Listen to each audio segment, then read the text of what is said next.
Bonjour mes chers élèves, j'espère que vous allez bien.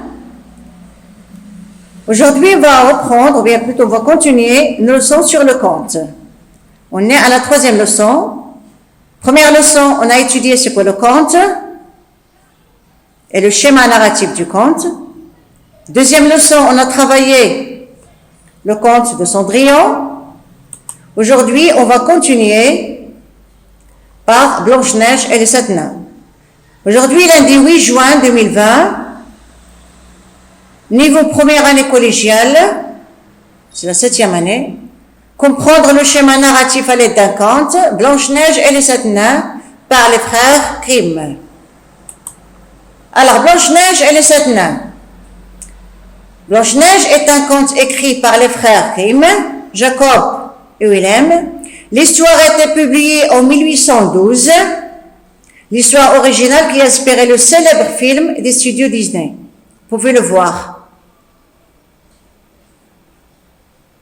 Il est très beau, vraiment très beau. Vous pouvez le voir. Alors, le lieu. Il y a le palais, la forêt, la maison des 7 nains. Le temps de narration, imparfait et pas si simple. Les personnages principaux, il y a Blanche-Neige, la belle-mère, et son miroir magique, les 7 nains et le prince. Les personnages secondaires, il y a la mère et le père de Blanche-Neige, le chasseur, les serviteurs du prince. Alors les personnages principaux sont les personnages qui sont toujours présents, d'accord, qui sont toujours présents et qui ont un rôle très important. Les personnages secondaires sont les personnes qu'on peut citer et qui sont, on peut dire, de passage. Alors on commence. Alors une reine accouche d'une petite fille qui a la peau blanche comme la neige, vermeille comme le sang et noire de cheveux comme le bois d'ébène.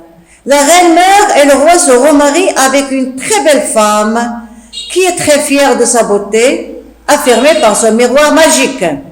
Donc cette dame demande à son miroir, « Miroir, qui est la plus belle femme ?» Le miroir magique lui répond, « Vous êtes la plus belle femme du monde. » En grandissant, Blanche-Neige, on l'appelait Blanche-Neige parce que sa peau était blanche comme la neige. Alors, en grandissant, Blanche-Neige devient de plus en plus belle.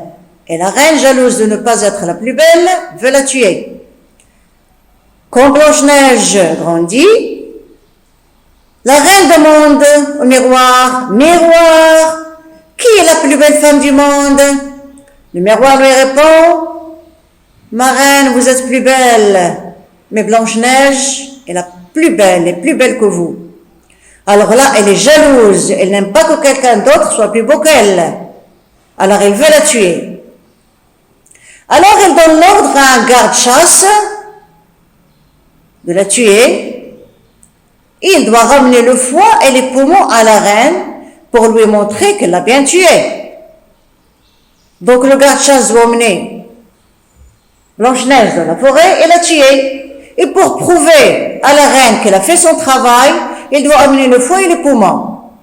Donc dans l'histoire, alors le chasseur n'a pas le courage d'exécuter ses ordres, il l'abandonne dans la forêt. D'accord? Il tue un animal, prend son foie et les poumons et les donne à la reine qui est contente. Bon, Blanche-Neige se sauve et se réfugie dans la maison des 7 nains. Elle trouve une petite maison où elle entre.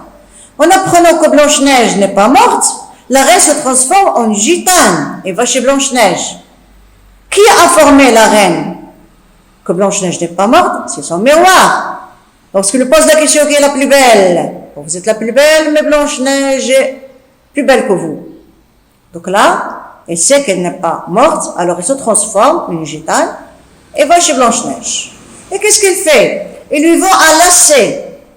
Lacet, c'est un cordon qui passe dans des œillets et sert à maintenir un vêtement. À maintenir un vêtement. Il lui sert tellement fort que Blanche-Neige s'évanouit. Lorsqu'elle les voit tomber, lorsqu'elle les voit évanouies, elle se sauve, elle croit qu'elle est morte. Mais les 7 nains la réveillent. La belle-mère, mécontente, trouve une nouvelle stratégie et lui vend un peigne en se faisant passer pour une vieille femme. Et Blanche-Neige défaillit. Mais les 7 nains la réaniment encore une fois. Donc, sa belle-mère, sa marâtre, fait l'impossible pour la tuer. Et à chaque fois, son miroir lui dit, eh bien, vous êtes belle, mais Blanche-Neige est plus belle que vous. Alors, il cherche une nouvelle stratégie pour la tuer. Bien. Agacée, la reine fabrique une pomme empoisonnée, se transforme en une paysanne et va la donner à Blanche-Neige qui tombe dans un profond sommeil. Alors, regardez ici, la vieille dame, comme une vieille paysanne, alors elle donne à Blanche-Neige la pomme. Blanche-Neige est contente de prendre la pomme. Elle la croque. Elle tombe dans un profond sommeil. Les nains rentrent et voient Blanche-Neige par terre. Nous ne pouvons rien faire et la met dans un cercueil en verre. Un cercueil en verre, on la voit. Elle expose sur une colline. Un jour, un prince voit Blanche-Neige, demande à prendre le cercueil, leur demande de prendre le cercueil, le fait tomber et le morceau de pomme sort de la bouche de Blanche-Neige qui revit. Puis le prince et Blanche-Neige se marient. Voilà, donc on va voir, nous avons un schéma narratif. La situation initiale, l'orgueilleuse belle-mère de Blanche-Neige ne supporte pas de voir sa beauté surpassée par quelqu'un. Blanche-Neige, la belle-mère, une femme orgueilleuse, d'accord, très belle, elle ne veut pas que quelqu'un d'autre soit plus beau qu'elle. D'accord, elle est orgueilleuse parce que Blanche-Neige est trop belle. D'accord? Donc ça c'est la situation initiale. Blanche-Neige vit tranquillement, mais sa belle-mère n'est pas contente parce que Blanche-Neige est très belle. Alors, qu'est-ce qui va se passer? Son miroir magique l'avertit que Blanche-Neige est plus belle qu'elle. Alors, la marâtre, c'est la belle-mère, décide de supprimer la jeune fille. Tout passe normalement. Tout d'un coup, voilà que le miroir magique lui dit, bon, vous êtes belle, c'est vrai, mais Blanche-Neige est plus belle. Alors, la marâtre décide de supprimer celle qui est plus belle qu'elle et de rester la seule femme belle au monde. Bon, qu'est-ce qui se passe après? Les péripéties. Le chasseur chargé par la reine de tuer Blanche-Neige prit pitié d'elle et l'abandonne dans la forêt. Il ne peut pas la tuer. Deuxième action, celle-ci retrouve refuge chez les 7 nains. Elle trouve la maison des 7 nains où ils se réfugient. Les 7 nains l'aiment bien et la laissent à la maison. Bien. Élément de résolution. Qu'est-ce qui se passe après?